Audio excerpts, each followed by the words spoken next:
गेली 4 दिवस जिल्ह्यामध्ये पावसाने हजेरी लावल्यामुळे शेतकरी राजा सुखावला। पेरणीसाठी हा पाऊस उत्तम असल्यामुळे शेतकऱ्यांनी खरीप पेरणीला सुरुवात केली।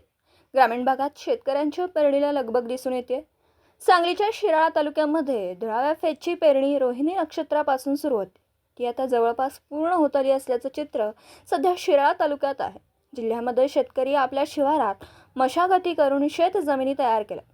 सध्या पेरणी योग्य पाऊस झाल्याने पेरणी करत आहेत। यामध्ये भुईमूग, सोयाबीन, मका, तूर, मटकी, उडीद, चव्हाळ अशा खरीप पेरण्या करत आहेत। माझं नाव रुपाली भास्कर देसाई, लाडेगाव।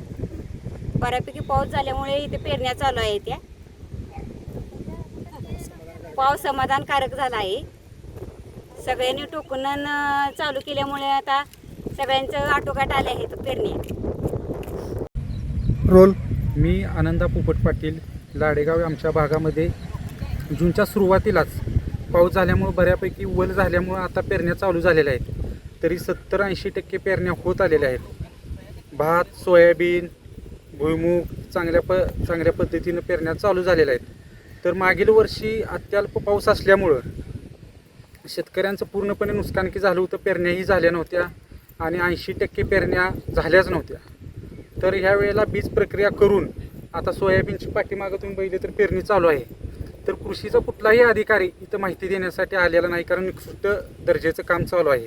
माझं नाव सुनीता शरद देसाई। यावर्षी बऱ्यापैकी पाऊस आहे, बऱ्यापैकी खाली जमिनीत ओलावा झालाय। गेल्या वर्षी काय असा पाऊस एवढा झाला नव्हता। आता तुम्ही काय टोकन करता? Soybean token. म्हणजे मागील वर्षी पावसाचं काय? मागील वर्षी काय पाऊस असाच थोडासा पहिल्या सुरुवातीला झाला, नंतर टोकननी झाली, पेरणी झाली, पण सगळी ही होऊन गेली आहे का, सगळं टोकनच गेली। या वर्षी आहे बरं।